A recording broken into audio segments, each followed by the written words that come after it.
आपने देखा है किसी औरत का इंतकाल हो गया तो हमा शुमा सब आके उसके चेहरे को देख रहे हैं, और खास कर किसी मर्द का इंतकाल हो जाए तो पूरे इलाके की औरतें घेर के बैठ रही हैं, सब देख रही हैं। जब पर्दा जिंदगी में था तो पर्दा भी है। हजरत फारूक आजम का जब विसाल हुआ रोज़े रसूल में जब आपको दफन किया गया तो अम्मी आयशा कभी बेपर्दे के बगैर चादर के नहीं गई। समझे आप? आम चल रहा होता, आम जनाजा पड़ा है और जनाजे में पड़ा ये औरत भी आ रही है, वो भी वहीं बैठ गई, वो भी वहीं, वो भी वहीं, ये भी वहीं। इस चीज का खास ख्याल रखें, मर गया और ये मर गई तो अब तो कम से कम ख्याल रखें इन चीजों का कि ये गैर महरम था, ये गैर थी, ख्याल नहीं। और उसके बाद में अब जो शरीयत पे अमल किया जाएगा, अब देखें आप, कब्रिस्तान में जब उसे कब्र में उतारा जा रहा है तो 5 कपड़ों पे लिपटी हुई है। जो जनानी मैयत है वो 5 कपड़ों में लिपटी हुई है। औरत के लिए 5 कफन का कपड़ा है कि नहीं? लेकिन फिर भी चादर लगाते हैं चारों तरफ से। अच्छी बात है, बुरी बात नहीं है, मैं ये नहीं कह रही, बुरी अच्छी बात है। चादर लगा के फिर कब्र में उतारते हैं, ऐसे होता है कि नहीं होता? लेकिन ये चादर तुम्हें भी याद आई जब ये शादियों में मेकअप करके बाजारों में, मेलों में, ठेलों में, गलियों में बेपर्दा बाल खोल के घूम रही थी, जब तुम्हें चादर याद नहीं आती थी? आज मर गई, खामोश हो गई, इसके आवाज पर पर्दा इसकी मौत ने डाल दिया, इसके जिस्म पर पर्दा 5 कपड़ों ने डाल दिया, जबकि 5 कपड़ों में लिपटी है। जिस्म का एक हिस्सा भी नहीं दिख रहा, मगर एहतियात का यह आलम है कि चारों तरफ से चादर लगाई जा रही है कब्र में उतारने के लिए। ये गलत काम नहीं है, ठीक है, लेकिन मुझे बताइए जब जिंदा थी तो कहां चला गया था तुम्हारा ये कानून? कहां गया था ये पर्दा? खाली कब्र में चादर में उतारने से बख्शिश हो जाएगी? खाली कब्र में उतार दिया हो गई बख्शिश? खाली तीजे में कुरान पढ़वा दिया हो गई बख्शिश? और तीजे का भी कुरान हजरात मौलाना रेहान साहब आप कहोगे ऐसे कह रहे हैं, तीजे का कुरान भी अल्लाह जाने कि ये बख्शिश करवाएगा ये कुरान या उल्टा फरमा देगा। अब आप कहोगे ये कैसी क्या बात कर रहे हो मौलाना? तो मैं जो कह रहा हूं उसको बता के जाऊंगा। बाज कुरान ऐसा पढ़ रहा होता, अल्लाह जाने इतना मजबूल कुरान पढ़ता कि बजाय सवाब के और उल्टा अजाब है। सही बता रहा हूं मैं। और कुरान में वरत्तिलिल कुरान तरतीला, कुरान को ठहर ठहर के पढ़ो। लेकिन मैंने देखा कि पौन पारा पढ़ लिया, इसमें इधर फातिहा शुरू हो रही है तो अब क्या करता है, ये चौथा वाला गेट डालता है जो टॉप वाला, अब इतना तेज कर देगा कि इस पौआ को 2 मिनट में सोचेगा एकदम खत्म कर दूं। अरे भाई ये कहां लिखा है कि पूरा ही पारा पढ़ना जरूरी है? अगर पौन पढ़ लिया और यहाँ शुरू हो गया फातिहा का प्रोग्राम तो पौन पे खत्म कर दे। कोई जरूरी नहीं है कि पूरा ही पढ़ेगा, पौन का सवाब मिल जाएगा। आधा पढ़ दिया तो आधा रख दो, आधे का सवाब मिल जाएगा। लेकिन अब वो वाला गेट डालेगा कि इससे फातिहा से पहले पहले मुझे पूरा करना है। ये कहां लिखा अभी पूरा करना है? आपने देखा होगा। और बाज तो ऐसे पढ़ते हैं, उनके पढ़ने का हाल ये पारा ले लिया है, होठ तक नहीं हिल रहा, पारा पढ़ा जा रहा, पन्ना लौटे जा रहे हैं। भाई ये कौन सी पढ़ाई है? और बहुत से नमाज भी ऐसे पढ़ते हैं, ऐसे अल्लाह अकबर आके हाथ बांध लिया उन्होंने। अब हजरत कुछ बोली नहीं, जबान तो न मुंह हिल रहा है उनका, ना होठ हिल रहा है, ना जबान तो कोई लफ्ज निकल रहा है, ऐसे खड़े हैं। जब टाइम आया तो रुकू में आ गया। अरे ये कौन सी नमाज है? क़िराअत बिस्सिर का भी हुक्म यह है कि इतनी जोर से पढ़ो कि खुद सुन सको, कम से कम खुद सुन सको। बहुत से लोग खड़े पता ही नहीं नमाज पढ़िए। तो जब तक के तुम दीन नहीं सीखोगे, जब तक अल्लाह से नहीं डरोगे, जब सीख जाओगे, जानने वाले बन जाओगे, तो अल्लाह से डरने लग जाओगे, डरने लग जाओगे। भाइयों आप देखते हो कि अगर 2 साल के बच्चे के सामने 11,000 की लाइन का तार नंगा डाल दो तो बच्चा छू लेगा, चाहे मर क्यों ना जाए। लेकिन अगर 20 साल के नौजवान के सामने कहो कि 1 लाख रुपया देंगे, 11,000 की लाइन का तार जा रहा, छू ले, तो नहीं छूगा। सही बात है कि नहीं है? इसने क्यों छू लिया और इसने क्यों नहीं छुआ, इसका फर्क बता दो। नहीं समझ में आया? इस 2 साल के ने क्यों छू लिया, इसे 11,000 की लाइन के मर गया है छू के, और 20 साल के ने 1 लाख रुपए लेके भी नहीं छुआ। फर्क ये था कि ये 2 साल का बच्चा जानता नहीं था कि ये है क्या, इसलिए छू लिया। ये 20 साल का जानता था ये है क्या, इसलिए नहीं छुआ। अरे यही तो बात है कि नहीं है मेरे भाई? जब तुम दीन सीखे हुए नहीं, तुम्हें पता नहीं, तो कुछ काम ऐसे भी कर जाओगे जिनके बारे में तुम्हें पता ही नहीं होगा और कर जाओगे। वो गुनाह क्या हुआ? बहुत से लोग ऐसे जुमले कह देते हैं जो जुमले कुफरिया हो जाते हैं, और खासकर गांव में कह देते हैं माज़अल्लाह, बारिश अगर ज्यादा हो गई, धान फसल खराब होगी, तो कहते हैं अल्लाह को दिख ही नहीं रहा, पूरी फसल खराब हो गई माज़अल्लाह। इस तरीके के जुमले बोल देते हैं क्योंकि तुझे पता नहीं है, इसलिए दीन सीखना जरूरी है। और दीन सीखने की कोई उम्र नहीं है, हर उम्र में तो दीन सीख सकता है। सहाबा की जिंदगी को देखो, सहाबा की जिंदगी में 50 साल की जिंदगी में भी दीन सीखा, 60 साल में भी दीन सीखा, 70 साल में भी दीन सीखा। आप तो ये सोचते हो हम तो दीन सीख ही नहीं सकते, क्यों? हमारी तो टाइम निकल गया। मेरे भाई दीन सीखने का कोई टाइम नहीं है।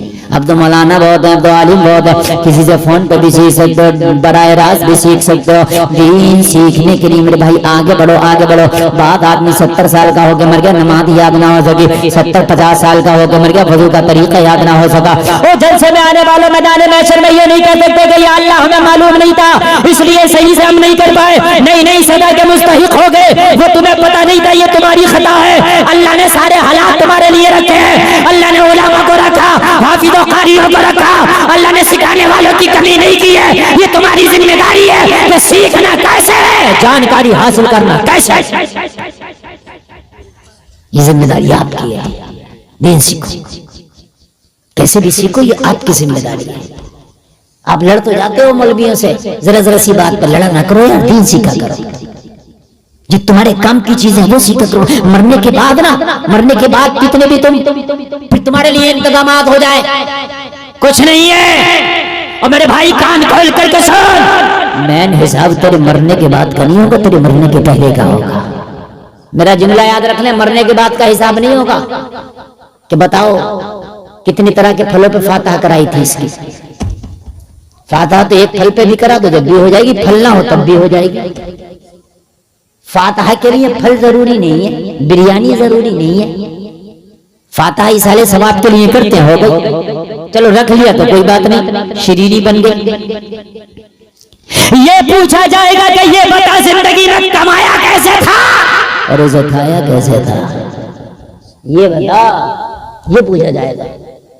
ये सारी चीजें मेरे भाई डर निकल गया इसलिए कि दीन के बारे में मालूम नहीं। हाय हाय हाय हाय, जलसे में आने वालों जरा गौर करो, गौर करो। एक खातून इमाम मालिक की बारगाह में आई। वो इमाम जो शरीयत का इमाम है, जो शरीयत के 4 इमाम है उनमें एक इमाम इमाम मालिक है। उनकी बारगाह में आई, कहने लगी हुजूर एक मसला मालूम करना चाहती हूँ। हाय हाय, जरा गौर करें। इमाम मालिक ने फरमाया खातून एक कोने में बैठ जाओ, कुछ लोग मेरे पास हैं, उनके मामलात को हल कर दूं, उसके बाद आना। एक कोने में बैठ गई। सारे लोगों के मामलात को इमाम मालिक ने सुन लिया और सुनने के बाद में फिर खातून को बुलाया, आओ लोगों जरा गौर करो। खातून आई, बैठ गई, चादर से अपने चेहरे को छिपाए हुए है, बैठ गई। आज करती हुजूर एक छोटा सा मसला है जो मुझे दरियाफ्त करना है। कहा फरमाओ, कहा बोलो। लोगों जरा गौर करो यार, इसको कहते हैं दीन, इसको कहते हैं शरीयत, इसको कहते हैं कलमा पढ़ने वाला या कलमा पढ़ने वाली। आज हमें तो पता ही नहीं है यार, जो गैरों के तरीके वो हमारे तरीके हैं, जो गैरों के काम वो हमारे काम है। बल्कि हकीकत बात तो ये है कि जब आज पूरी दुनिया का जायजा लिया गया कि पूरी दुनिया में सबसे ज्यादा फैशन और सबसे ज्यादा मेकअप कौन से मुल्क में होता है, तो सबसे ज्यादा फैशन और मेकअप वाला वो मुल्क निकला जो सिर्फ बनाई कलमा ला इलाहा इल्लल्लाह की बुनियाद पर था। आपका पड़ोसी मुल्क पाकिस्तान, पूरी दुनिया में सबसे ज्यादा फैशन वाला मुल्क निकला जो सिर्फ बनई कलमा ला इलाहा इल्लल्लाह की बुनियाद पर है। ये हाल तो हमारे हैं मेरे भाई, तो आज ये हमारे ऊपर मारना पड़ेगी तो क्या होगा। आज हमें कुछ पता ही नहीं है कि हम जा किधर रहे हैं। बस मस्जिद और मदरसा तक अपने दीन को सीमित कर दिया, बस बस यही तक मौलवियों का काम है। ये टोपी मौलवी के लिए जरूरी। अगर ये बिना टोपी के सुबह घूम रहे हो, मौलाना शरीफ साहब बिना टोपी के घूम रहे हो, तो 25 लोग बड़ी गौर से देखेंगे। तो के लिए नहीं है, दीन हल कलमा पढ़ने वाले के लिए हर कलमा। अच्छा, ये कमेटी वाले क्या कर रहे हैं, कभी 10 उठ के उधर जाते, जैसे जनरेटर बंद होता 10 उठ के भागते हैं, देखो वो जा रहे हैं, वो जा रहे हैं, देखो देखो 5 पूरा जत्था जा रहा है। जाओ बेटे, कितना जाओगे, मैं भी देखूंगा तुम्हें कहां तक जाओगे, भागो कितना भागोगे। एक चोर ने एक बुजुर्ग का अल्लाह वाले की चादर चुरा के भागा, अल्लाह वाला कब्रिस्तान के रास्ते पे जाके बैठ गया, कहा चोर को नहीं पकड़ सकता था, भाग नहीं था, कितना भागेगा, आगा यहीं को, भाग कितना भागेगा, कहां तक भागेगा, आगा यहीं। बहुत से लोग तो आते हैं, मजे की बात है, नहीं हो रही जलसे में। मेरे भाई, ये जलसा मजे के लिए नहीं, जलसा इस्लाह के लिए है। सुभान अल्लाह, सुभान। मुझे बताओ ये बात है कि नहीं, अगर कोई मौलवी बुरा काम कर ले तो कानों पर हाथ रखते हैं, हाय हाय उस मौलवी ने ऐसा काम कर लिया। अच्छा, मौलवी ने कर लिया तो हराम है, तूने कर लिया तो कौन सा जायज था? जन्नत तो तुझे भी चाहिए, मुसलमान तो तू भी है। और कान खोल के सुनो लोगों, इस दीन को सिर्फ मस्जिद मदरसों तक न रखो, इस दीन को आम कर दो, गली और कूचों में आम कर दो, घरों में आम कर दो, हर जगह आम कर दो, इस दीन को इतना आम कर दो कि सारे लोग दीन के आदी हो जाए। सुभान अल्लाह, सुभान अल्लाह। तो भाई इनमें तो होता ही ऐसे, आदी हो जाए। अब मिसाल दूं मैं आपको, आप अगर हेलमेट पहन के न जाओ तो मेरी गारंटी है चालान हो जाएगा, रोक के दिखाइयो, बिलासपुर के चौराहे पे पकड़ के चालान करेगा, ठीक है। सिख अगर ना पहन के जाए हेलमेट तो कोई माइकल लाल उसका चालान नहीं कर सकता, इसलिए कि उसने ये बिल पारित करा लिया, उसने ये घोषित करा लिया कि भाई हमारी पगड़ी के ऊपर हेलमेट नहीं आ सकता, या तो पगड़ी रहेगी या हेलमेट रहेगा, इसलिए हम पगड़ी तो छोड़ नहीं सकते, इसलिए हमारे लिए अनिवार्य हम हेलमेट छोड़ सकते हैं। तो उनके लिए वो छूट हो गई, आदि हो गए लोग, आदि हो गए। बात समझ में आ रही है कि नहीं आ रही है? हमारा तो हाल ही है, अगर कोई बेटी पर्दा करने लगे, हिजाब करने लगे, तो उसकी मजाक दूसरी बनाने लगती है, बड़ी भारी मुल्लानी बन के दिखा रही है। अगर कोई नौजवान 5 वक्त की नमाज पढ़ के दाढ़ी छोड़ दे, टोपी ओढ़ने लगे, तो कहते हैं साहब ये तो बिल्कुल औलिया बने घूम रहे हैं। ऐसी जान मुसीबत में थोड़ी है, मिसालें दे रहे हैं कि साहब देखो दो। और तो इसलिए नहीं ना कि मैं तो कोई शेख चिल्ली के चटकुल्ले बयान कर रहा हूं तुम्हारे सामने। जलसे में आने वालों दीन को इतना आम कर दो कि जमाने की नजर में ये चीज आम हो जाए। ये तो इनमें होता ही है, ये तो भाई होता ही है, इनमें है, इनमें। फिर देखो कौन तुम्हारी मुखालफत करेगा। आज हिजाब की मुखालफत हो रही है, पर्दे की क्यों हो रही है? 5% पर्दा हो रहा है हमारे, 95% पर्दे की धज्जियां हम उड़ा रहे हैं, तो जो 5% बते उनकी धज्जियां वो उड़ाएंगे, तो जो पर्दे की मुखालिफ है। जी जी जी, अगर हम 100% पर्दे पे आ जाए तो खुदा की कसम पर्दे पे बात ही नहीं होगी। इसलिए कि इनके यहाँ तो होता ही है। जरा आवाज बढ़ा दीजिए, थोड़ा सा आवाज बढ़ा दीजिए। इनके यहाँ तो होता ही है। बात समझ में आ रही है? मैं एक जगह प्रोग्राम में जा रहा, एयरपोर्ट में गया, तो स्कैन किया जाता आदमी को, वो लगा कर देखा जाता है इसकी बॉडी में कुछ है तो नहीं। एक बटन भी अगर लोहे का है तो वो बता देती है मशीन।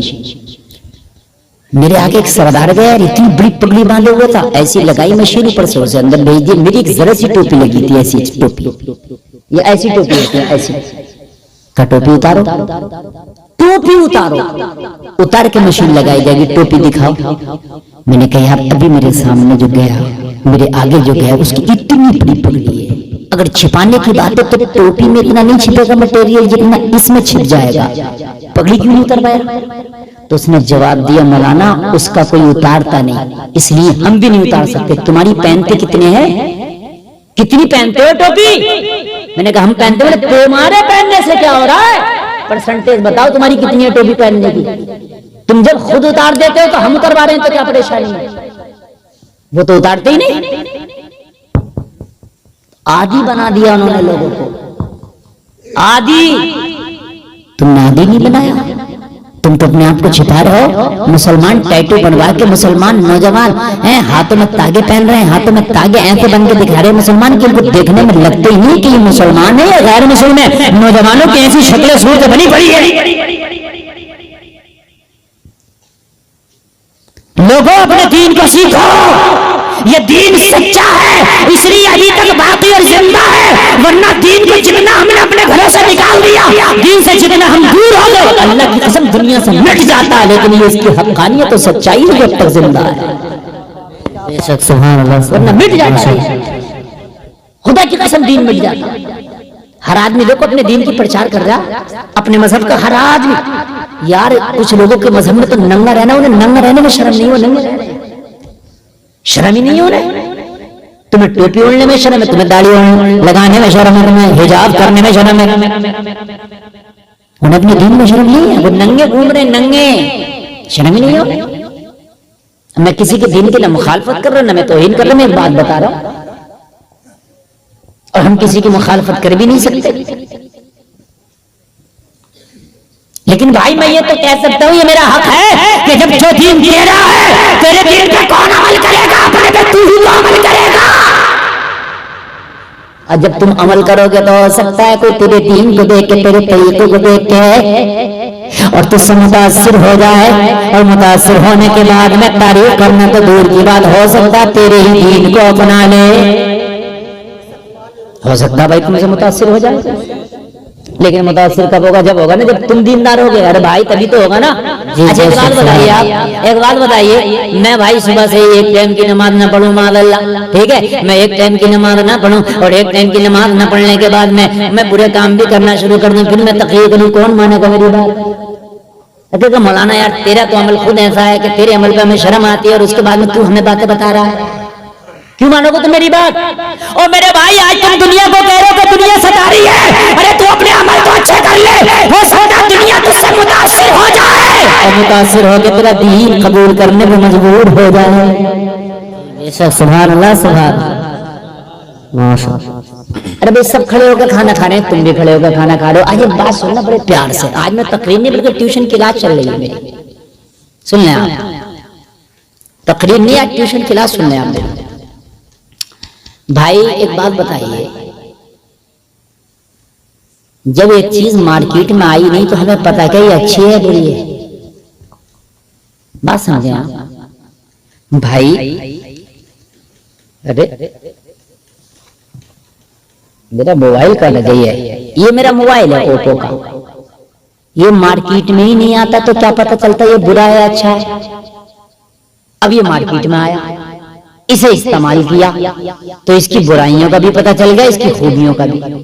बात है कि नहीं है? जब हमने लोगों के सामने इस्लाम पे अमल ही नहीं करके दिखाया तो रामाकार को पता क्या क्या इसकी अच्छाइयां क्या और बुराइयां क्या है? नहीं बात समझे आप यार? आप ये कहते हो कि हमसे लोग मुतनफिर क्यों आए, हमारे पास आ क्यों नहीं लोग, तो क्यों आए? कोई दुकान तो लगाओ अपनी, माल खरीदने जब भी तो आएंगे। लोग शोरूम खोले पड़े, तुमने खोखा भी नहीं लगाया तो तुम्हारे पास क्यों आएंगे?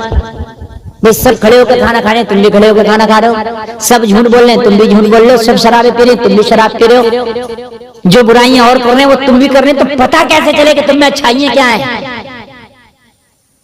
कैसे पता चले? कुरान खुद तो बोलेगा नहीं कि मेरे अंदर ये मेरे अंदर ये, कुरान को तो हम अमल करके लोगों को प्रैक्टिकल करके बताएंगे कि ये है कुरान। बोलो बात भाई बात है कि नहीं है? खुदा की कसम अगर हमारी जिंदगी सही हो जाती तो रब्बे काबा की कसम खा के कहता हूं, मेरे गौसे आजम ने बचपन के आलम में सफर किया, डाकुओं ने रोक लिया और रोक के अब्दुल कादिर सबको लूट लिया, तेरे पास क्या क्या 40 अशरफियां दे दी। आज का सोचा था बड़े बेवकूफ थे माज़अल्लाह अब्दुल कादिर, दे दी क्यों दे दी भाई? लेकिन वो चालाक थे। मैंने आला में तसव्वुर पूछा मेरे गौस क्या जरूरत थी 40 अशरफियां देने की? तो कहा नहीं मैंने सौदा फायदे का किया, मुझे अशरफियां नहीं बचाना थी, उनका ईमान बचाना था। मुझे अशरफियां नहीं बचाना थी, मुझे उनका ईमान बचाना था। मैंने अशरफियां दे दी और उनको तौबा करा के ईमान की हिफाजत करा दी। ये मेरे अब्दुल कादिर का किरदार था। मगर कब तौबा कराई, जब खुद सच बोले तो पता चला कि सच्चाई होती क्या है। तब पता चला सच्चाई। अच्छा, आप सच ना बोलते तो फिर पता क्या चलता सच्चाई क्या होती है? बोलो भाई, सच्चाई क्या होती है, पता क्या चलता?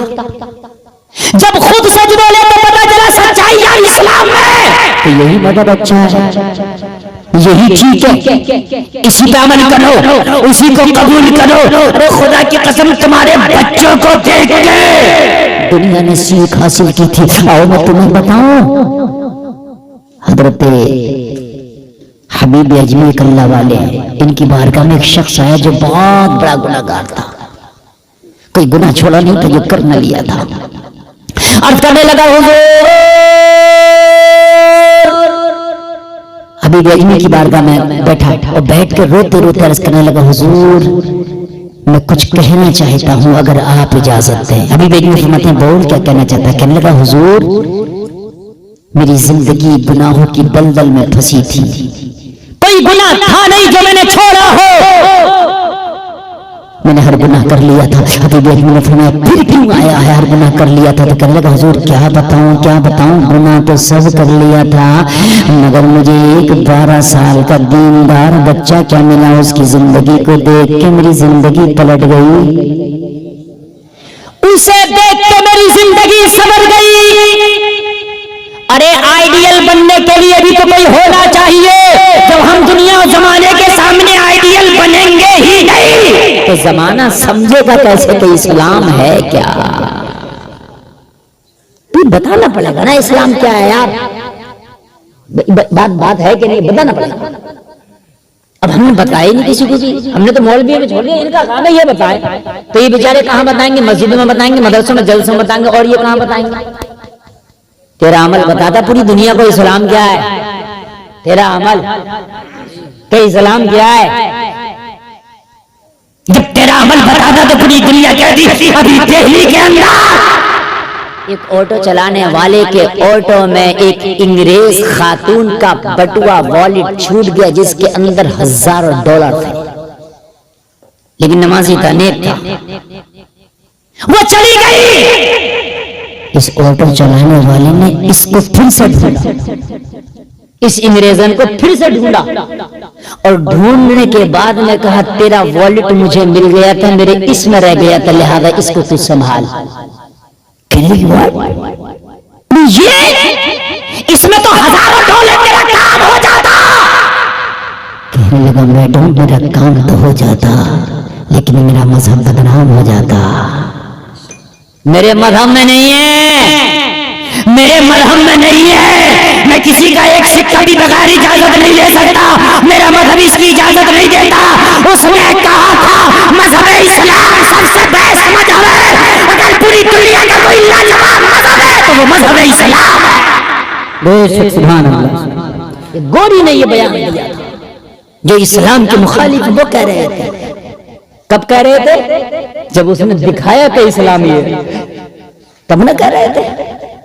जरा गौर कर, हबीब अजमी की बारगाह में करता, हुजूर ये कल की बात है, मेरी बीवी ने कहा कि अपने सारे दोस्तों की दावत कर दो, आज शाम को घर पर पार्टी होगी, नाच की, गाने की, रक्स की, सुरूर की, शराबों के जाम चलेंगे। कहने लगा, हुजूर बहुत बड़ी पार्टी का मैंने अपने घर पे इंतजाम किया, मैंने सारे दोस्तों की दावत कर दी, शाम को मेरी रंगीन शाम होती, मेरे घर का पूरा माहौल रंगीन होता, मेरे घर पर रक्स और सुरूर की पार्टी होने वाली थी। मेरी बीवी ने मेरे सारे दोस्तों की दावतें करा दी, मेरे शराबी दोस्त थे, मेरे जवारी दोस्त थे, मेरे अबाश दोस्त थे, मेरे दोस्त वो थे जैसा मैं था वैसे ही मेरे दोस्त थे। बीबी अजमी ने फरमाया, फिर कहना क्या चाहता? कहने लगा, हुजूर मैंने सबकी दावत करके घर पे आया, मेरी बीवी ने मुझे एक पर्चा थमाया और कहा, एक काम करो कि बाजार से ये सारी खाने पीने की अशिया ले आओ, क्योंकि शाम को दावत पार्टी होगी तो खाने पीने के सामान की हाजत पड़ेगी। इसलिए मैं बाजार गया और बाजार जाने के बाद लिस्ट के मुताबिक मैंने सारी चीजों को खरीद लिया। कहने लगा, हुजूर खरीदने के बाद में मैंने सारी चीजों को पोटली में जमा कर लिया। हुजूर पोटली में जमा करने के बाद में मुझे एक मजदूर की तलाश हुई कि मजदूर कोई मेरी पोटली उठाए मेरे घर तक ले जाए, लेकिन हुजूर मुझे कोई दोस्त ना मिल सका। जब ना मिल सका तो मैं 2 कदम आगे बढ़ गया। आगे बढ़ के मैंने क्या देखा कि 12 साल का बच्चा है, चेहरे पे हुस्न की बरसात है, चेहरा लाजवाब है, निगाहें झुकी हैं, अंदाज लाजवाब है, हुस्न लाजवाब है। मैंने कहा बेटा कैसे खड़े हो? बच्चे ने जवाब दिया मजदूर हूँ, मजदूरी की तलाश है, लेकिन आज सुबह से कोई काम न मिल सका इसलिए बाजार में खड़ा हूँ। अभी आदमी से कहता हुजूर मैंने बच्चे से कहा मेरी सामान की पोटली है, इसे उठा के अगर मेरे घर तक ले चले तो तेरी मजदूरी तुझे दे दूंगा। बच्चा राजी हो गया। मेरी और बच्चे की 3 दिनार की दहाड़ी तय हो गई। कितनी? जोर से बोले 3 दिनार तय हो गया। बच्चे की उम्र थी 12 साल, पोटली का वजन ज्यादा था।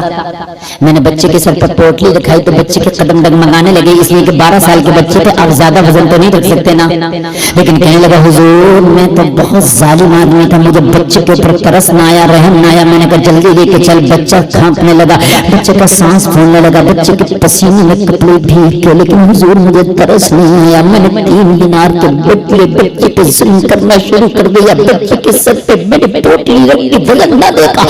बच्चा चलता रहा, कदम डगमगाता रहा, बच्चा चलता रहा, सांस फूलता रहा, बच्चा चलता रहा, बच्चा पसीने में नहाता रहा। मुझे तरस नहीं आया, लेकिन हुजूर एक लम्हे के लिए मुझे जर्रा बराबर भी सोच ना आया कि मैं बच्चे पे जुल्म कर रहा हूं। लेकिन जब चलते चलते मेरा गुजर एक बस्ती से हुआ, जोहर का वक्त था, दोपहर का वक्त था, मस्जिद में जोहर की अजान होने लगी। बच्चे के कान में जैसे ही आवाज आई, बच्चे ने पोटली जमीन पर रख दी। मैंने कहा बेटा क्या हुआ, क्या थक गए? बच्चे ने कहा थकने की वजह से पोटली जमीन पे नहीं रखी है। बात थकने की करता है तो थक तो बहुत पहले गया था। मेरी औकात इस पोटली को ले जाने की नहीं है, मेरी मजबूरी मुझे इस पोटली पे ले जाने को मजबूर कर रही है। मेरी माँ का फाका मुझे मजबूर कर रहा है, मेरा फाका मुझे मजबूर कर रहा है, लेकिन पोटली जमीन पे इसलिए रखी है। देख जोहर की अजान हो रही है, अब पहले नमाज अदा की जाएगी, बाद में तेरा काम किया जाएगा। सुभान अल्लाह। पहले नमाज अदा होगी, बाद में तेरा काम होगा। जरा गौर करो जलसे में आने वालों, जरा गौर करो। कहने लगा हुजूर बच्चे ने जब नमाज की बात रखी तो मैंने कहा तू मेरा मजदूर है, अगर मैं नमाज ना पढ़ने दूं तो? बच्चे ने कहा अगर तू मुझे नमाज नहीं पढ़ने देगा तो तुझे क्या मिलेगा? मैंने कहा अगर पढ़ने दूं तो क्या मिलेगा?